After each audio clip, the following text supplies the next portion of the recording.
Irmãos, boa noite. Irmãos, vamos dar início então ao nosso culto de adoração ao Senhor, de estudo da sua palavra. Iniciemos orando, pedindo para que o Senhor Deus, por meio do Espírito Santo, abra a porta do nosso entendimento, também abra a porta dos nossos corações, que nós possamos colocar em prática tudo que nós ouviremos aqui hoje na exposição da mensagem. Oremos ao Senhor. Senhor Deus, Deus bendito, Deus bondoso, Deus misericordioso, Deus de justiça, Deus de paz, nosso Deus, quão maravilhoso é te adorar e bendizer o teu santo nome, Senhor. Que nesse momento de comunhão aqui com os irmãos, nós possamos ser abençoados com a exposição da sua Escritura, que os louvores aqui entoados cheguem até ti como aroma agradável, que os nossos corações estejam fervorosos por ouvir, Pai, do teu Evangelho, por ouvir o som, Pai, da tua bênção que repousa sobre nós. Senhor Deus, continue guiando os nossos passos, continue nos mantendo nas veredas da tua justiça, por amor ao seu nome, porque tudo que nós fazemos, tudo que nós devemos fazer, Senhor, para ser mais preciso, deve ser para a tua glória somente. Sou grato em nome do Senhor Jesus, amém. Meus irmãos, abra comigo a palavra de Deus no Salmo de número 23. Salmo de número 23.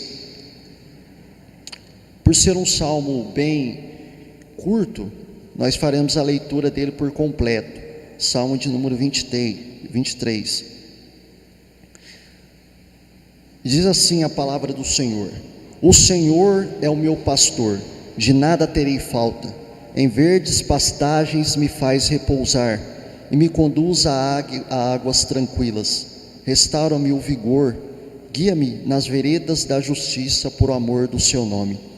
Mesmo quando eu andar por um vale de trevas e morte, não temerei perigo algum, pois tu estás comigo. A tua vara e o teu cajado me protegem. Prepara-me um banquete para mim à vista dos meus inimigos. Tu me honras, ungindo a minha cabeça com óleo e fazendo transbordar o meu cálice.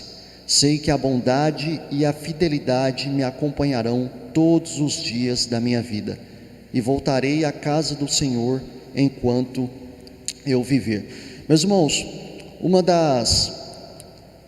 dos versos desse salmo é muito conhecido. Você consegue ver em placas de caminhões, em camisetas, em panos de pratos, que é: o Senhor é o meu pastor, de nada terei falta. Essa tradução aqui é muito feliz, porque a ideia aqui é de que o que for necessário para a nossa sobrevivência, Deus sempre vai prover. Uma certa vez, ouvindo Augusto Nicodemos pregando nesta passagem, ele disse uma coisa que eu achei interessantíssima. Ele disse: olha, a promessa de Deus foi o pão de cada dia. Isso aí é promessa, Ele sempre vai manter. Se vier pudim, é um extra, mas o pudim ele não está dentro da promessa. Então, aquilo que eu não tenho, eu não preciso. Essa é a ideia, de que tudo que nós precisamos, Deus nos dará. Mas aquilo que o nosso coração muitas vezes deseja, muitas vezes para Deus não é o que de fato Ele entende ser o melhor para nossas vidas. Então, aquilo que nós precisamos, Deus sempre vai nos sustentar. Irmãos, vamos passar para o nosso momento de louvor.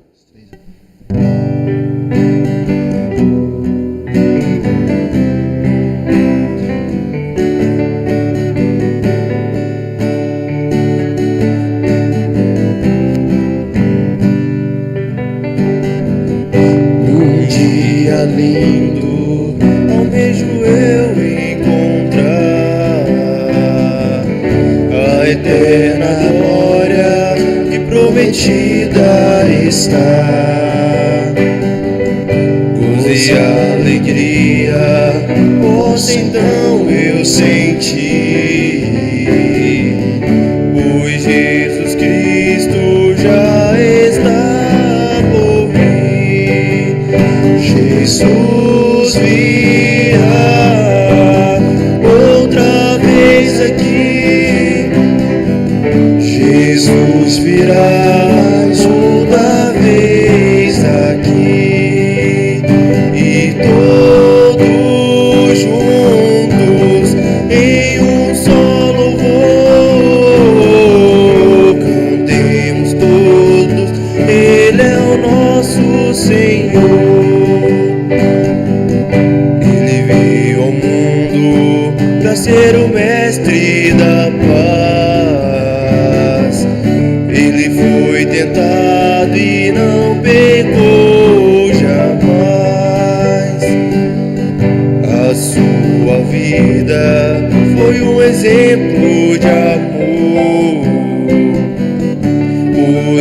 seu canto, Ele é o nosso Senhor. Jesus virá outra vez aqui. Jesus virá. Jesus virá outra vez aqui, e todos juntos em um só louvor cantemos todos. Ele é o nosso Senhor. Jesus virá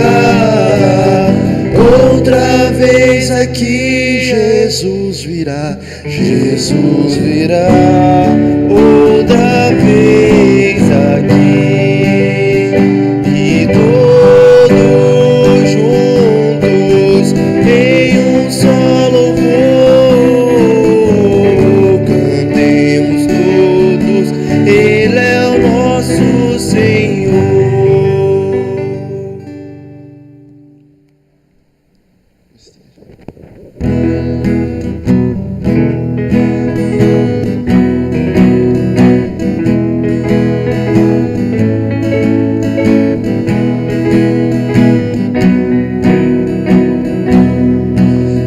Jesus confia, sua lei observa.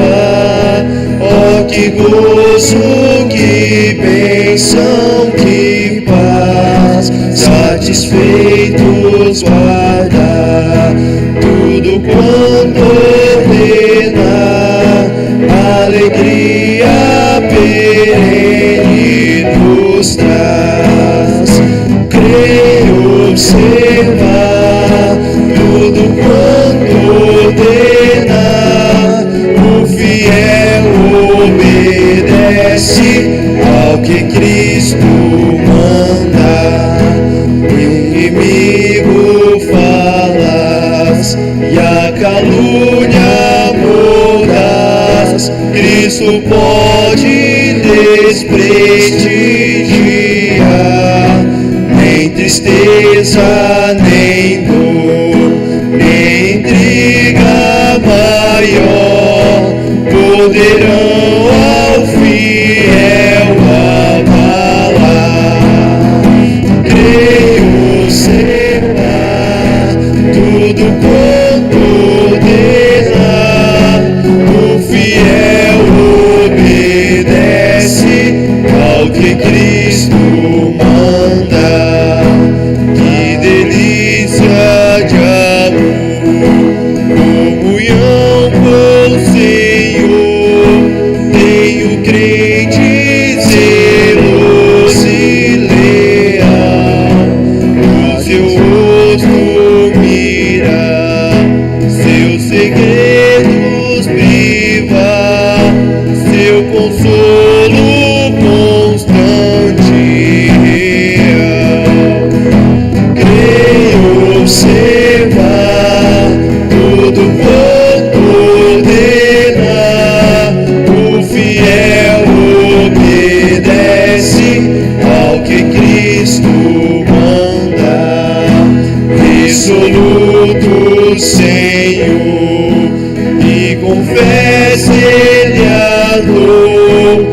Os teus passos queremos seguir, teus preceitos guardar, o teu nome exaltar, sempre a tua vontade cumprir.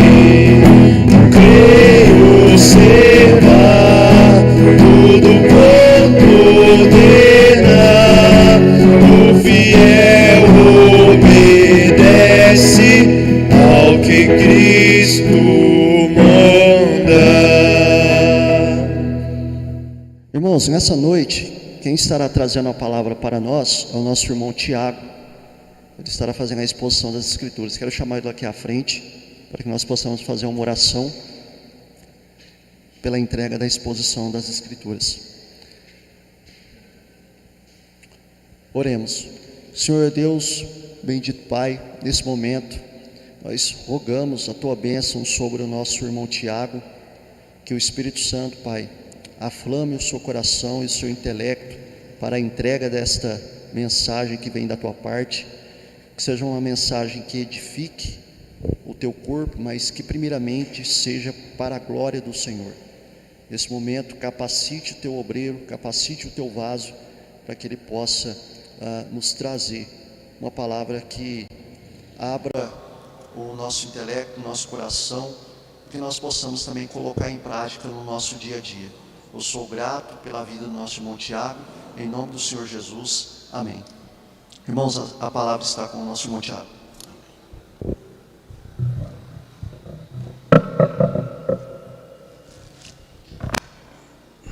Boa noite, irmãos. Eu os saúdo com a graça e com a paz do nosso Senhor Jesus.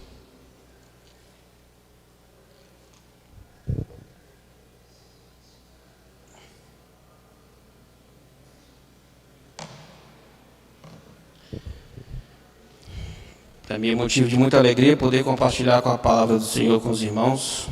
Eu queria que os irmãos, por gentileza, abrissem as vossas Bíblias em João capítulo 3. Por favor. O Evangelho que escreveu João. Evangelho do nosso Senhor Jesus, escrito por João, capítulo 3.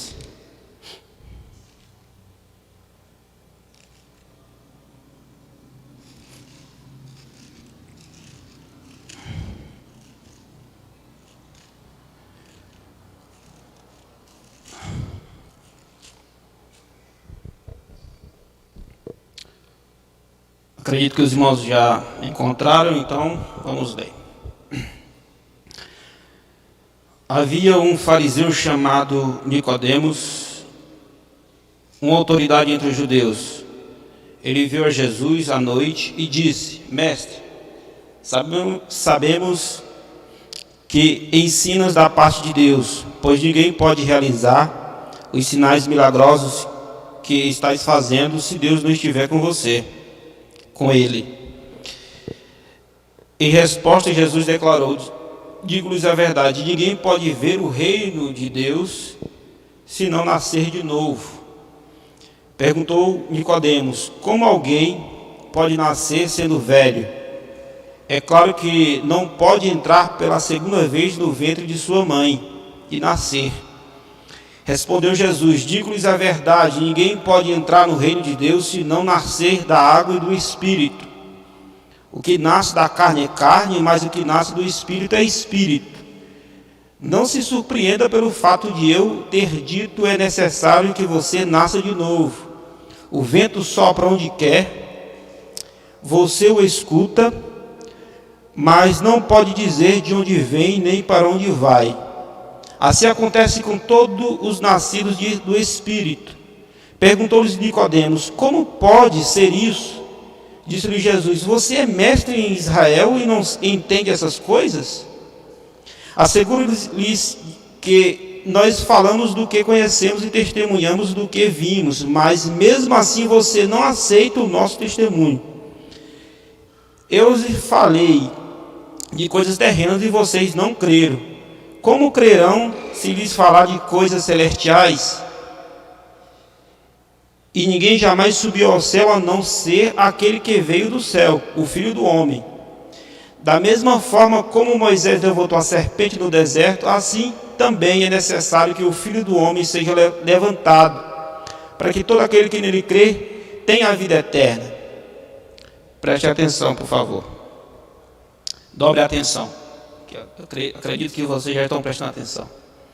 Porque Deus amou tanto o mundo que deu o seu Filho unigênito, para que todo aquele que nele crê não pereça, mas tenha a vida eterna. Pois Deus enviou o seu Filho ao mundo, não para que condenasse o mundo, mas para que fosse salvo por meio dele. Quem nele crer não é condenado, mas quem não crê já está condenado, por não crer no nome do Filho unigênito de Deus. Amém? Como o irmão Leandro já orou, eu não vou orar, pois o irmão já orou e já pediu para Deus nos abençoar. ao transmitirmos a sua palavra, né? Meus irmãos, eu queria enfocar com os irmãos o versículo 16 e o versículo 18. Por isso eu fiz essa extensa leitura, porque é impossível você entender o capítulo 3, verso 16 ao 18, sem antes entender esse contexto. E o contexto ele prossegue, vai até o 6,36, né? O 3,36. Mas, com essa breve leitura, nós vamos poder entender esse capítulo, esses versículos 16 e o 18. Meus irmãos, esse texto, sem dúvida nenhuma, eu acho que após o Salmo 23, é o texto mais conhecido de toda a igreja. Na verdade, até os descrentes, quem nunca leu a Bíblia, qualquer ímpio que está, seja ele afastado dos caminhos do Senhor, desviado, seja qualquer pessoa que nunca ouviu falar, que nunca adentrou uma igreja, ela já ouviu falar desse texto e ela tem a sua percepção desse texto. E eu tenho certeza que muitas percepções desse texto são equivocadas, sem dúvida nenhuma. E eu gostaria de observar o contexto dessa passagem com os irmãos, para nós entendermos melhor esse texto. Para nós entendermos melhor esse texto, é preciso nós, primeiramente, fazer uso desse texto dentro do seu contexto, que está no capítulo 3. E o capítulo 3, ele está, obviamente, cercado do capítulo 2, que ali o apóstolo João vai dizer que começou o ministério de Jesus quando houve ali a transformação da água em vinho, né? É o primeiro sinal. O segundo sinal ele vai falar mais posteriormente, se eu não me engano, no capítulo 4. E o capítulo 4 é o capítulo onde Jesus vai trazer salvação, não somente para os judeus, mas também para a Samaria, né? Quando ele vai levar o evangelho àquela mulher samaritana. Primeiramente, o que a igreja tem evangelizado hoje, principalmente no nosso solo brasileiro, é um evangelho, é um Jesus que proclama amor a todas as pessoas. A igreja brasileira ela tem proclamado o amor de Deus a todas as pessoas, porém não tem especificado como esse amor de Deus para as pessoas. E muito menos tem pregado o juízo de Deus para as pessoas. A igreja brasileira ela é profissional, ou abre aspas e fecha aspas, nas denominações que se nomeiam cristãs, elas anunciam que Deus amou o mundo. Mas qual é esse mundo que Deus amou? Quem são esses que Deus amou? E essas pessoas elas fazem isso com base em um texto como esse. Será que esse texto realmente está dizendo que Deus amou o mundo de forma geral, que Deus amou todas as pessoas, sem fazer distinção de todas as pessoas? Será que Deus realmente amou todo mundo? Será? Há muitas controvérsias e há bastante discussões acerca disso. Eu não tenho tempo suficiente para adentrar nessa discussão, mas eu quero ler esse texto de João 3,16 à luz do seu contexto. E aí fica a critério dos irmãos fazer seus juízos de valores acerca desse texto. Primeiramente, para nós entendermos esse texto, é preciso que nós entendermos o princípio do diálogo. Quem foi que falou essas palavras? Essas palavras não foram escritas na terceira pessoa, não foi escrita por João e nem por Nicodemos. Ela foi dita pelo próprio Jesus, pelo próprio Senhor Jesus. Essas palavras estão ditas na primeira pessoa, porque Jesus estava com diálogo com um fariseu. Nós temos... As escrituras falam muito bem quem são os fariseus, mas duas fontes extras bíblicas que falam quem eram esses grupos, ou esse grupo do judaísmo do primeiro século, denominado por fariseus. Primeira fonte, Yosef ben Matatiah, mais conhecido como Flávio Joséfos. E a segunda fonte é o como é que é, meu Deus? Gemara, que é a primeira parte que compõe o Talmud dos judeus. A Gemara é a segunda fonte, a primeira fonte, poderíamos dizer que é Flávio Joséfos. Essas duas fontes vai descrever quem foram esse grupo que compunha o judaísmo do primeiro século, esse grupo de religiosos. O judaísmo do primeiro século tinha mais ou menos uns 6 a 7 grupos de grupos religiosos que compunham o judaísmo do primeiro século. Eram compostos pelos escribas, pelos fariseus, pelos saduceus, pelos essênios, pelos zelotes, pelos herodianos e um grupo ali que ficava à margem da sociedade judaica, que eram conhecidos como os publicanos. O grupo que mais se destacava desses religiosos, os mais populares, os mais zelosos, eram os fariseus, eram os mais reconhecidos pelo grupo do judaísmo, pelo judaísmo do primeiro século. Quando Jesus começa a dialogar com esse fariseu foi ter com Jesus.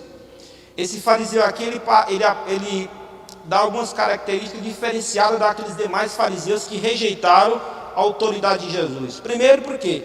Porque ele chama Jesus de Rabi. Tanto é que os tradutores, quando João ele chama Jesus, quando Nicodemos chama Jesus de Rabi, os tradutores eles não traduzem a palavra Rabi, eles transliteram. Está lá no grego, eles transliteram para o português. Quando ele chama Jesus de Rabi, porque Rabi nas escolas judaicas era o professor dos professores, era os mestres dos mestres, era o PhD da nossa atualidade.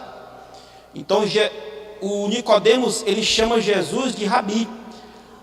E aí ele fala: Rabi, sabemos que tu és mestre. Essa palavra mestre, ela foi traduzida, que é didáscalos. E essa palavra, você vê que é na segunda frase que ele chama Jesus de mestre, que seria mestre, sabemos que tu és mestre. Ele traduz os tradutores traduzem essa palavra didáscalos. Porém, essa palavra Rabi, quando Nicodemos trata Jesus por Rabi, eles preferem deixar, porque realmente é um reconhecimento que Nicodemos teve de Jesus, que seria difícil traduzir, de se colocar na língua nativa, esse reconhecimento que Nicodemos deu a Jesus. Nicodemos ele reconhece que Jesus é um mestre capaz de ensinar os judeus do primeiro século como todos os outros ensinavam nas escolas judaicas. Mas veja bem, aí daí por diante começa-se o diálogo que tanto Nicodemos como Jesus vão discursar. E aí nós vamos chegar lá na frente, nos versículos 16 ao versículo 18. Esse diálogo ele continua após Nicodemos tratar Jesus por mestre, ele continua esse diálogo. E Nicodemos, ele fala que ninguém poderia fazer aquelas coisas se Deus não fosse com Jesus. Se não fosse com aquela pessoa que fizesse aquelas tamanhos feitos, tamanhas obras.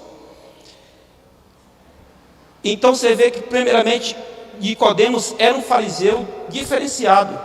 Mas eu quero chamar a atenção dos irmãos, porque os fariseus, eles eram grupos totalmente religiosos. Os fariseus, eles depositavam a sua confiança de salvação nos seus feitos, nas suas obras. Os fariseus, o judaísmo do primeiro século, ele não era o judaísmo do Antigo Testamento. O judaísmo do primeiro século era um judaísmo totalmente cheio de regras e de tradições. Esses grupos religiosos que eu acabei de citar, que os irmãos podem observar nas Escrituras, nos Evangelhos, eles não compunham o Antigo Testamento. E os fariseus, eles depositavam toda a sua confiança nos seus feitos, nas suas obras. Eram mestres, eram homens, eram mestres, eram pessoas que acreditavam sim, como os fariseus acreditavam na ressurreição dos mortos, mas através dos seus feitos. Os fariseus, eles tinham cerca de 613 preceitos que eles acrescentaram à lei judaica, cerca de 248 negativos e 365 positivos desses preceitos, que eles acreditavam que no cumprimento desses feitos, desses preceitos, eles alcançavam a salvação, a vida eterna. Percebam que o diálogo aqui é acerca da vida eterna.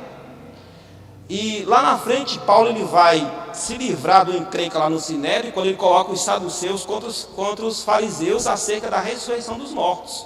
Porque os saduceus eles não acreditavam na ressurreição, na vida eterna, e os fariseus sim acreditavam. Aqui a discussão começa a se tratar da ressurreição da vida eterna. Então, Nicodemos ele reconhece que Jesus é alguém que tem Deus, ou que foi enviado por Deus, ou que pertence a Deus. Porque veja que muitos fariseus acusaram de Jesus de ser enviado de Beelzebul. E aí Jesus fala que quem era enviado e filho do diabo era eles, e não Jesus. Porque as obras deles testificavam que eles eram enviados de Beelzebul, que eles eram filhos do diabo. Esse fariseu aqui é diferenciado. Esse fariseu aqui, ele reconhece a autoridade de Jesus. E não só esse fariseu aqui, mas também José de Arimateia, que ajudou sepultar Jesus. Então perceba bem como é que nós vamos entender João capítulo 16. Primeiro perceba, Jesus está falando da vida eterna com um fariseu. Jesus está falando com um fariseu. Observe que, primeiramente, no contexto judaico, a salvação não pertencia aos gentios, pertencia apenas aos judeus.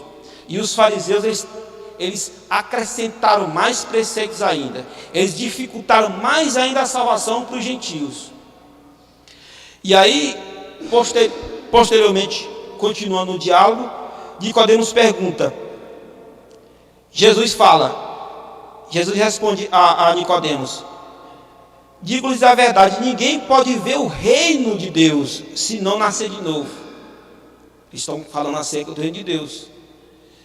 Perguntou-lhes Nicodemos: como alguém pode nascer sendo velho? Porque Jesus tinha dito que é preciso nascer de novo. Nicodemos está surpreso. Nicodemos ele não entende como. Por quê? Porque para Nicodemos, eles entendiam, os fariseus, que praticando as obras da lei, eles alcançavam a vida eterna. Há um ditado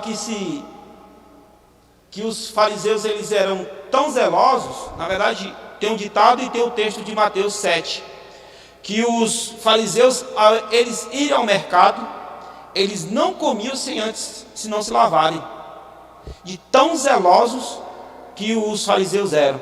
Os fariseus eles tinham dois grandes zelos pela lei: a guarda do sábado e o cumprimento dos dízimos. Os fariseus, a salvação para os fariseus era vinda totalmente pelo cumprimento das obras da lei. Eles colocaram fardos pesadíssimos para que o povo alcançasse a salvação segundo a sua interpretação. Alguns escribas eram fariseus, que é outro grupo religioso, que também eles acompanhavam os fariseus. Eles fizeram essa interpretação da lei e colocaram esses cargos de cumprimento da lei para que o povo cumprisse. O Senhor Jesus vai condenar os fariseus no capítulo 23 de Mateus, dizendo que eles eram hipócritas, porque eles artavam fardos pesados para o povo cumprir, sendo que eles não queriam levantar nenhum daqueles fardos, nem que seja com o dedo mínimo, né? Então os fariseus eles tinham essa visão de como herdar o reino dos céus. Isso para eles eram convicções reais. E no diálogo que Jesus está tendo com Nicodemos, o Senhor Jesus vai transparecer, vai deixar mais claro esse diálogo, que a salvação que eles poderiam alcançar, se eles quisessem alcançar, não se dava desse meio. E aí Jesus vai dizer que era necessário nascer de novo. Mas Aí os irmãos percebam que no decorrer desse diálogo, parece que Jesus está entrando no outro diálogo que não tem nada a ver com essa discussão. E esse diálogo, como Jesus vai depois, posteriormente, reivindicar Nicodemos, esse diálogo deveria ser muito bem compreendido por Nicodemos. Aí Jesus pergunta: como assim? Mas tu sendo mestre em Israel? E aí Jesus ele não usa rabi ou rabone aqui, ele usa didásculo, né? Para se tratar com Nicodemos. Como assim? Tu ensinas em Israel e tu não sabes o que é nascer da água e do Espírito? Porque os irmãos percebem, quando Jesus diz é preciso nascer de novo, Nicodemos ele entende que era preciso nascer do ventre de novo. E aí Jesus diz, é preciso nascer da água e do Espírito. Só que Jesus está se tratando do Antigo Testamento. Essa passagem está lá em Mateus, Ezequiel 37, se eu não me engano, é os versos 27, se eu não estou enganado. Um minutinho só que eu já confiro aqui, para mim não falar sem ter convicção.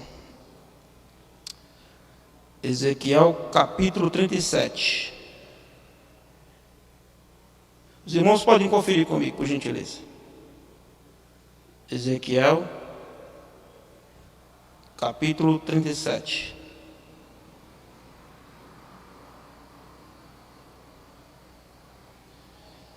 Perdão, irmãos. Ezequiel capítulo 36, versículo 25 em diante. Observe que o início do capítulo, versículo 1, capítulo 36, ele começa falando sobre o próprio Jesus, sobre o próprio termo Filho do Homem, né? Apesar de Ezequiel estar tratando com o próprio Israel, mas é uma referência, uma profecia acerca de Jesus. Lá no versículo 25, olha só o que é que diz o texto. Então aspergirei água pura sobre vós, e ficareis purificados, e vos purificarei de todas as vossas impurezas e de todos os vossos ídolos. Versículo 26. Também vos darei um coração novo, e porei um espírito novo dentro de vós.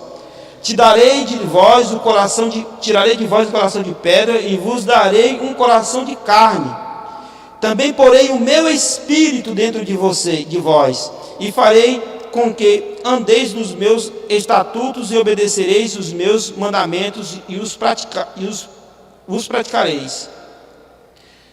Então observe que Jesus esperava que Nicodemos ele conhecesse, ele entendesse de imediato do que Jesus estava falando. Porque se você não entende, fica claro que parece que há uma discussão, que é uma disparidade na discussão, mas é porque Jesus esperava que Nicodemos, como mestre, Nicodemos não era um publicano, Nicodemos era um mestre, era um dos principais dos fariseus.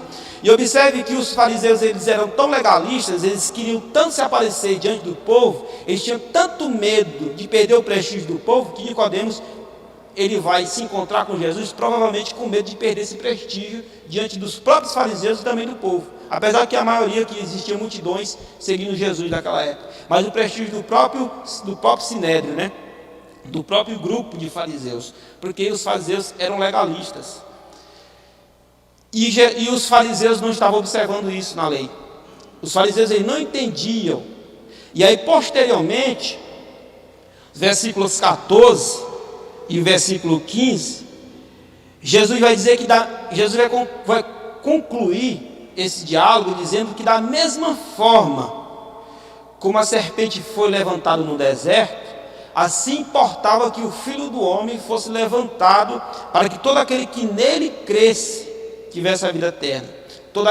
Porque a serpente no deserto, os irmãos lembram do episódio, que a serpente ela foi levantada no deserto para que todas aquelas pessoas que eram picadas daquelas víboras olhassem para a serpente de bronze e assim elas seriam curadas. Jesus está colocando essa mesma imagem, essa mesma figura de linguagem para se tratar dele, que todos aqueles que olhassem para Jesus receberiam a salvação. que a salvação está somente para todo aquele que olhar para Jesus.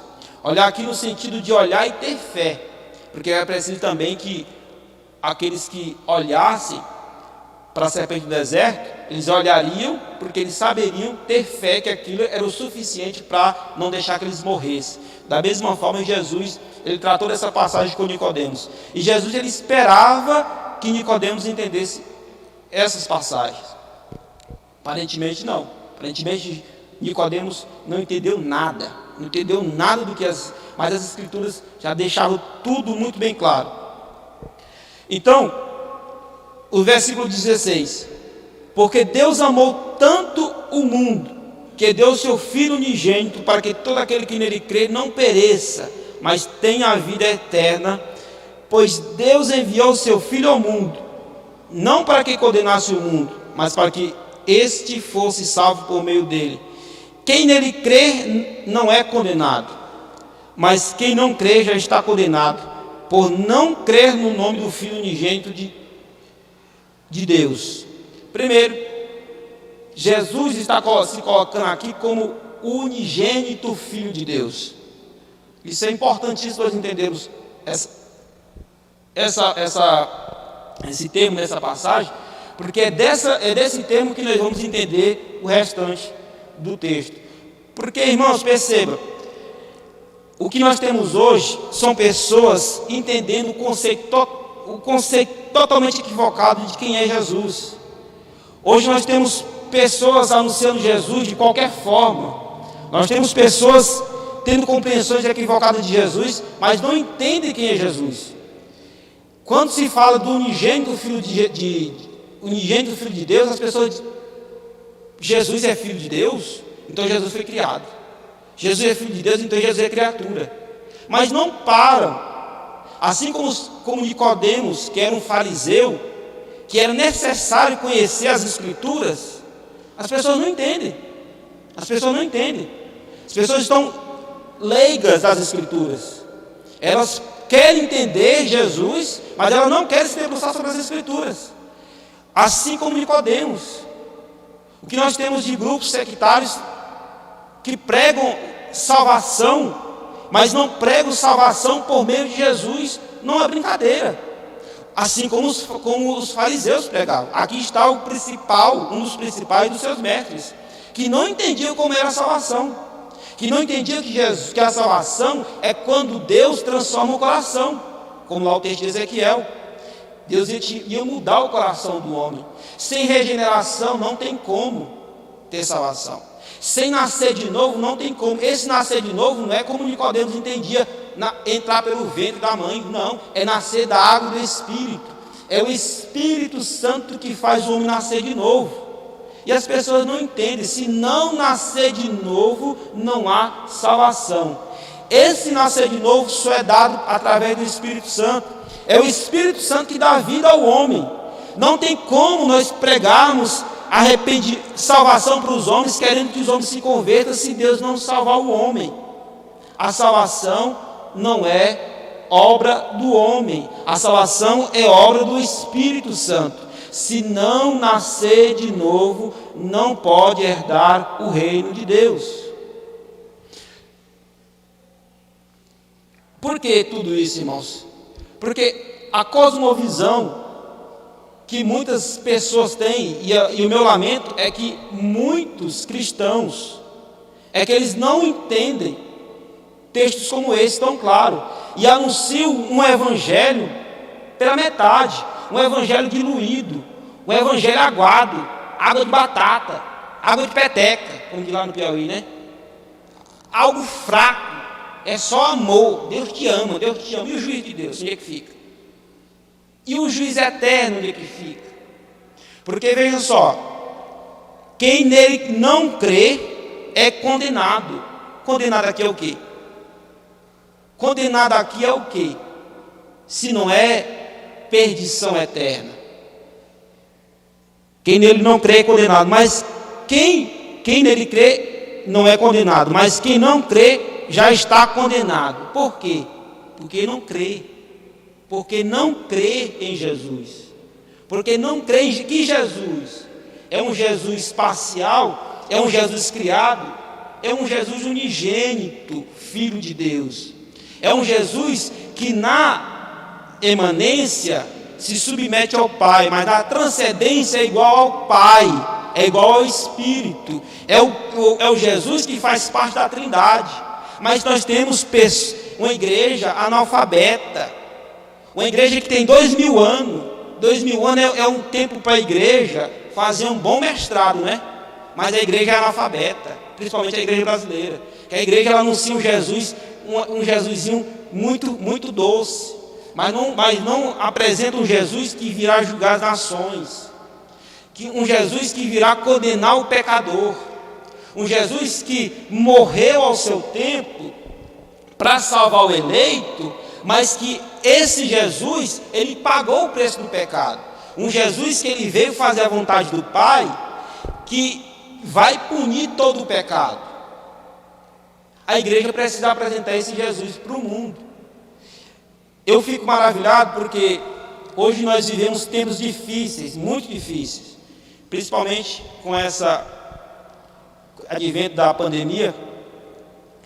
Não está fácil, são milhões de mortos, milhares de mortos por todo o nosso país, centenas de mortos por todo o mundo. Mas eu fico maravilhado, irmãos, porque Deus proporciona um aparelhinho, como a internet, que uma mensagem como essa ela pode chegar a qualquer momento, a qualquer lugar, em qualquer momento, em qualquer lugar do mundo. Basta Deus querer. Eu fico maravilhado, porque essa mensagem ela pode não ter ibope, mas essa mensagem é uma mensagem verdadeira, do verdadeiro Evangelho. Que Jesus é o unigênito Filho de Deus, que Jesus morreu para salvar os pecadores, para aqueles que creem em seu nome, mas aqueles que não creem também já estão condenados a uma vida eterna sem Deus, ao inferno sem Deus. Deus amou o mundo. Há uma certa discussão, Deus amou todo mundo, Deus amou a metade do mundo, Deus amou quem? Irmãos, não é a discussão, não é essa. Jesus falou que Deus amou o mundo de tal maneira. Deus amou, Jesus morreu por todos. Eu creio que Jesus não morreu por todos, porque aqueles por quem Jesus morreu, o sacrifício que ele apresentou na cruz, é suficiente para não deixar esse por quem ele morreu não ir para o inferno. Aquele que crê que esse sacrifício que ele fez é o suficiente para não deixar essa pessoa se perder de Deus eternamente, ou ela ser perdida eternamente de Deus. Foi por esse que Jesus morreu. Eu creio que é dessa forma, porque aqueles que dizem Jesus morreu por todos, genericamente. Jesus, não precisa você aceitar Jesus, não precisa você vir até Jesus, não precisa você viver uma vida condizente como discípulo de Jesus. Jesus já morreu por você. Essas pessoas elas não têm nenhum problema em dizer que o sacrifício que Cristo fez é um sacrifício fraco, é um sacrifício que aquela pessoa vai estar no inferno, sendo que Jesus Cristo morreu por ela. Essas pessoas são analfabetas de escrituras, analfabetas, porque o compromisso delas não é com as escrituras, como os fariseus, os compromissos deles não eram com as escrituras.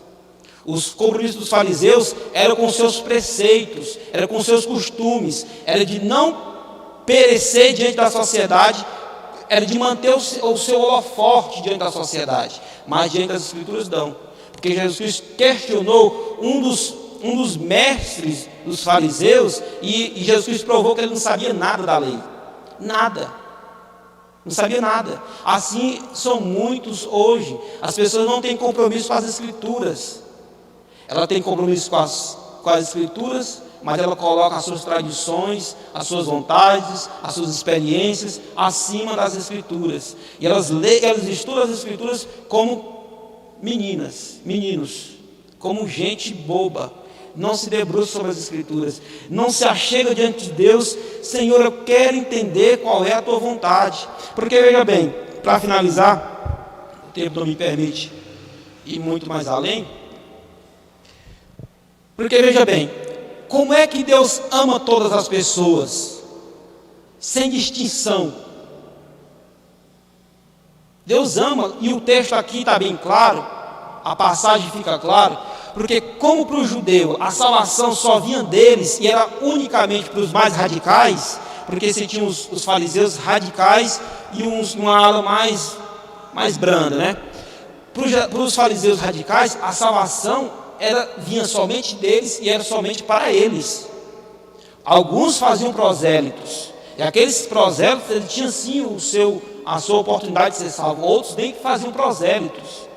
A salvação era deles e para eles. Jesus está dizendo que a salvação é para todo mundo, mas não no sentido de qualquer pessoa que vai ser salva. Que Deus amou toda pessoa incondicionalmente, é capaz de salvar aquela pessoa. O texto aqui está dizendo que Jesus está deixando claro que Deus amou todas as pessoas, todas as classes das pessoas. Tanto é que esse contexto, capítulo 3, ele está, o João Evangelista, ele está escrevendo de uma forma que quem lê de uma forma corrida, ele vai entender que a salvação não é apenas para o judeu. Porque veja bem, posteriormente, capítulo 4, Jesus ele tem um encontro com uma samaritana, e ele vai levar a salvação para quem? Para essa samaritana. Judeu ele não falava, não se comunicava com os samaritanos. Como é que os judeus iam levar a salvação para um samaritano? De forma nenhuma. Então Jesus está dizendo que a salvação é para todas as pessoas, de todos os grupos, de todas as etnias, de todas as nações. Tanto é que a ordem posteriormente, Mateus, é que todos vão e preguem o evangelho a todo mundo, a todas as criaturas, né? Então, perceba que João, que nesse contexto, o texto não está dizendo que Deus amou todas as pessoas, e que esse amor que Deus teve pelo mundo, ele foi para que salvar todas as pessoas. E aqui o texto, quando ele diz que Deus amou o mundo de tal maneira, é que Deus ele amou o mundo, a intensidade foi tão grande, que é como Paulo vai descrever lá no capítulo 5 de Romanos 6 e 7, que Deus prova o seu amor para conosco, quando nós ainda éramos pecadores. Essa é a intensidade do amor de Deus para com o mundo, para com aqueles que Deus veio morrer, que Jesus Cristo veio e se sacrificou para morrer por esses eleitos. Então, meus irmãos, primeiro, fazendo aqui algumas pontuações. Nós vivemos uma época em que as pessoas carecem se debruçar sobre as Escrituras para analisar melhor as suas doutrinas. Porque como Jesus mostrou para esse fariseu aqui, Nicodemos, a salvação, ela não pertence apenas a um grupo, ela pertence a todo mundo. Mas a salvação não vem por mérito das obras praticadas por um grupo radical. Não é pelas obras da lei, não é por nenhum tipo de obra, é pela fé naquele que crê em Jesus. A salvação ela não é por meio de outro a não ser por meio de Jesus. Ela não é por meio de Buda, de Confúcios, de Maomé. Ela não é por meio de alguma intercessora, como o catolicismo prega. Ela é apenas e unicamente através do Filho unigênito de Deus. Essa é a salvação que nós devemos crer e apresentar ao mundo. Essa é a salvação que nós devemos anunciar ao mundo. Então, isso ficou claro, Jesus apontou isso, não foi para um publicano. Essa salvação que Jesus Cristo apontou foi para um mestre da lei, alguém que deveria conhecer as Escrituras. Nós também devemos conhecer as Escrituras. Nós devemos conhecer as Escrituras perfeitamente, para nós termos a convicção dessa mensagem para apresentarmos ao mundo, aqueles que nós devemos anunciar o Evangelho. Porque essa salvação aqui, ela é dura. Essa salvação, ela não é algo fácil de anunciar. Você falar para uma pessoa que se ela não crê no Filho de Deus, ela está condenada eternamente, essa mensagem é dura. E a igreja brasileira, ela tem se calado. Ela tem se calado acerca dessa mensagem. Elas têm acreditado em muitas doutrinas verdadeiras, doutrinas da eleição, que antes, por muito tempo, era uma doutrina bíblica que se tinha se esquecido no solo brasileiro. Mas essa mensagem do Evangelho, ela precisa ser pregada. Porque o verdadeiro Evangelho não é calvinismo. O verdadeiro Evangelho é morte sacrificial de Cristo por todo aquele que crê em seu nome. Quem crê tem a vida eterna. Quem não crê já está condenado. Eu não estou pregando contra o calvinismo. Eu estou pregando o Evangelho. A oportunidade que nós temos, irmãos, não é de pregarmos É interessante que é perceptível, quando vem da internet, nós abrimos tantas mensagens na internet, nós vemos tantas mensagens, e é porque são mensagens novas, são sermões eloquentes, são sermões que você fala, poxa, esse cara, no mínimo ele tem PhD, para falar com tanta eloquência. Mas a nossa ordem é para nós irmos e anunciarmos o Evangelho. O Evangelho, as boas novas, é que a salvação é somente através de Jesus. A salvação de toda a humanidade, somente através de Jesus. Então perceba que esta salvação, para finalizar, que este Evangelho, ele é completo. Ele é um Evangelho que Deus, ele ama o mundo, mas que também ele condena o mundo. Eu queria que os irmãos lessem comigo o versículo de número 36. Porque esse versículo 16, veja bem, vou reler com os irmãos, porque Deus tanto amou o mundo, que deu seu Filho unigênito para que todo aquele que nele crê não pereça, mas tenha a vida eterna. Leia agora comigo o versículo 36. Quem crê no Filho tem a vida eterna. Já quem rejeita o Filho não verá a vida, mas a ira de Deus permanece sobre ele. Você perceba que você tem Deus amando e você tem Deus irado. Como é que Deus, ele ama uma pessoa, e a sua ira permanece sobre ele? Essa ira permanece sobre ele aqui, é o inferno, irmãos. É uma doutrina que a igreja deixou de pregar, o inferno. A igreja não prega mais sobre o inferno, porque os pregar sobre o inferno não enche igreja. E não é as igrejas que estão lotadas, cheias, irmãos, elas não estão interessadas nesse tipo de mensagem. Elas estão preocupadas em crescer mais numericamente. Elas estão preocupadas em se encher cada vez mais. Elas querem a luz do mundo, elas querem o holofote do mundo. Meus irmãos, uma igreja verdadeira, ela não precisa se preocupar com o holofote do mundo. O mesmo livro aqui de João diz que Jesus é a luz do mundo. Nós estamos debaixo da luz do mundo, de Jesus. A luz de Jesus brilha sobre a sua igreja, independente de número de pessoas. Mas a luz de Jesus, ela prevalece sobre esses que pregam o Evangelho verdadeiro. Então nós não precisamos nos preocupar com igrejas cheias, lotadas, mas que não pregam o verdadeiro Evangelho, que não se preocupam em anunciar o verdadeiro Evangelho. O verdadeiro Evangelho diz que Deus está irado com aquele que não crê no Filho de Deus. Deus está irado, Deus não ama aquele que não crê em Jesus. Essa é uma mensagem dura. Essa mensagem, ela não traz paz. Quando você fala para um pecador que Deus, ele está irado com o pecado, com a atitude, com a vida dele, essa pessoa, obviamente, se ela quer Deus, ela vai, poxa, realmente. Mas se ela não quer, o que ela vai dizer para você?